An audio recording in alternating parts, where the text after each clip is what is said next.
très chers amis et bienvenue sur notre chaîne BTTG, chaîne consacrée à la technologie de l'information.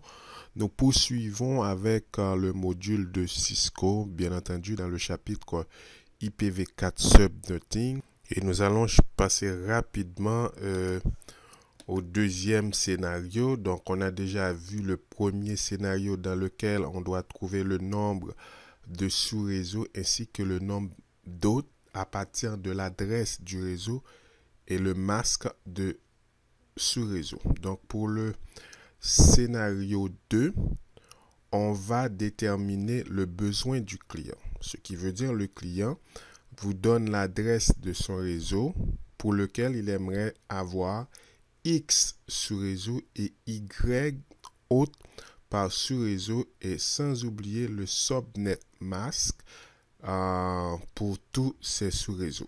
Allons voir les différentes étapes qui vont nous permettre de répondre aux besoins du client. Donc, on a trois exemples. Dans notre premier exemple, donc on a 10.0.0.0 et pour ce réseau, on aimerait avoir 2300 sous-réseaux et 3300 hôtes par sous-réseau. Premièrement, qu'est-ce qu'il faut faire? Il faut déterminer, il faut chercher, il faut trouver à quelle classe appartient cette adresse de réseau. Donc, nous savons que pour la classe A débute de 1.0.0.0 jusqu'à 126.255.255.255. Donc, nous pouvons conclure que cette adresse de réseau appartient à la classe A. Puisque dans cette classe, 8 bits sont dédiés au réseau et les 24 autres bits sont dédiés au hôte, nous allons emprunter une quantité de bits dont le nombre, une quantité de bits qui va nous permettre de trouver un nombre qui doit être supérieur ou égal à 2300. Donc, on va procéder. Donc, ce sont les 24 bits qui sont dédiés au hôte. Pour cela, on va afficher le tableau des exposants. Donc, si nous empruntons 9 bits, 2 exposants 9, ça nous donne 512. Donc, 512 est inférieur à 2300 hôtes. Donc, ce n'est pas suffisant. Si nous empruntons 11 bits, 8, 9, 10, 11. 2 exposants 11 nous donne 2048. Ce nombre est toujours inférieur à 2300. Donc, nous allons prendre 12 bits, 8, 9, 10, 11, 12. On va emprunter 12 bits aux bits qui sont dédiés au host. Donc, 2002 expose en 12, ça nous donne 4096. Donc, nombre qui est supérieur au 2300. Donc, avec 12 bits, nous pouvons satisfaire le besoin du client. Maintenant, il nous reste à voir la quantité de bits restants. Est-ce que cette quantité va nous permettre de trouver les 3300 hôtes? Pratiquement oui. Les 12 bits restants vont nous permettre de trouver un nombre qui va être supérieur à 3300 hôtes. Normalement, les 12 bits empruntés ici ne seront plus des 0, mais vont être des 1, puisque les bits qui sont à 1 nous permettent de trouver des sous-réseaux. Donc maintenant, il nous reste 12 bits qui sont à 0. On va dire 2 expose en 12, ça va nous donner 4096, moins 2, ça nous donne 4094. Avec l'emprunt des 12 bits, ajouté sur 8 bits, nous sommes passés de /8 à /20. Donc, /20 va être le subnet mask de nos 2300 sous-réseaux. Donc, allons voir à quoi correspondent le /20 dans notre tableau CIDR. Donc, pour la notation /20, on va voir /20, 8, 16 plus 4 qui est égal à 20. Donc, notre subnet mask va être 255.240.0. Donc, on a trouvé le nombre de sous-réseaux. On a répondu aux demandes du client qui s'attend à avoir 3300 hôtes par sous-réseau. Et la troisième question qui était de trouver le subnet mask. Donc, avec le nouveau, avec les 12 bits empruntés, nous sommes passés à /8 à /20. Donc, si nous affichons notre réponse, nous allons avoir 240.0. Donc, on a trouvé les 2300 sous-réseaux et les 3300 autres. Donc, on a eu 4096. 4096 sous-réseaux, 4094 autres qui est largement supérieur pour un futur agrandissement et 4096 sous-réseaux qui est largement suffisant aussi pour un agrandissement futur.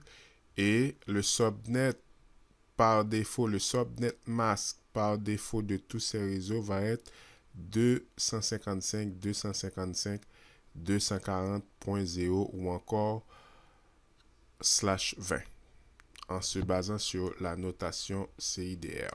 Donc, on va passer à l'exemple 2. Qu'est-ce qu'on demande? Le client vous donne son adresse réseau qui est 172.22.0.0 et il aimerait avoir 18 sur-réseaux et 1100 hôtes sur chaque sur-réseau. La première étape consiste à trouver à quelle classe appartient cette adresse. Donc, pour cela, on va afficher notre tableau. Donc, 172.22.0.0 se trouve au milieu de 128.0.0 à 191.255.255, etc. Donc, ce qui veut dire cette adresse de réseau appartient à la classe B. Deuxième étape, avec le masque par défaut de cette adresse de réseau, trouvons le nombre de bits qu'il faut emprunter pour avoir 18 sous-réseaux. On va afficher notre tableau des exposants. Donc, si nous empruntons 3 bits, 2 exposants 3 nous donne 8. Donc, c'est inférieur à 18. Si nous empruntons 4 bits, 2 expose en 4 nous donne 16, nombre inférieur à 18. Donc, si nous empruntons 5 bits, 2 expose en 5 égale à 32. Donc, le nombre est supérieur à 18. Troisième étape. Avec le nombre de bits restants, trouvons le nombre de hôtes. Puisqu'on a déjà emprunté 5 bits pour trouver les 18 sur réseau. Donc, il nous reste 3 bits dans cette section, plus 8 bits dans la dernière section, qui nous donne au total de 11 bits. Toujours dans notre tableau des exposants, on va dire 2 expose en 11, ça nous donne 2048. Moins 2, ça va donner 2046. Donc, sur chaque sous-réseau, on va avoir 2046 hôtes. Et enfin, la troisième, qui est la dernière étape, est celle de trouver le subnet mask de ces 18 sous-réseaux. Donc, puisque nous avons emprunté 5 bits pour trouver les 18 réseaux, donc sous-réseaux, nous sommes passés à 21 bits. Donc, on a une nouvelle notation de /21. Donc, allons voir notre tableau CIDR pour voir à quoi correspondent les 21 bits. Donc, ici, on a 21 bits, 8, 16, plus 5, ça donne 21. Donc, ça correspond sous forme décimale 255, 255, 248.0. Donc, notre subnet mask par défaut pour ces 18 sous-réseaux est de 255, 255, c'est 255.248.0. Si nous allons chercher la réponse, on va voir 255, 248.0. Donc, c'est le subnet mask des 18 sous-réseaux. Et enfin, nous sommes arrivés à la fin. Donc, le troisième exemple, c'est vous qui allez le faire. Il vous sera très facile de résoudre ce problème. Vous allez lire et vous allez voir ce qu'il faut faire pour répondre aux besoins du client. J'espère que cette vidéo vous a plu.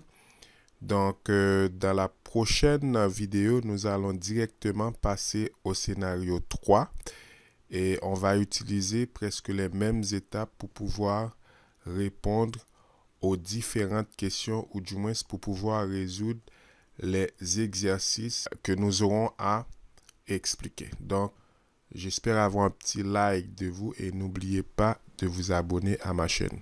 À très bientôt pour une nouvelle vidéo.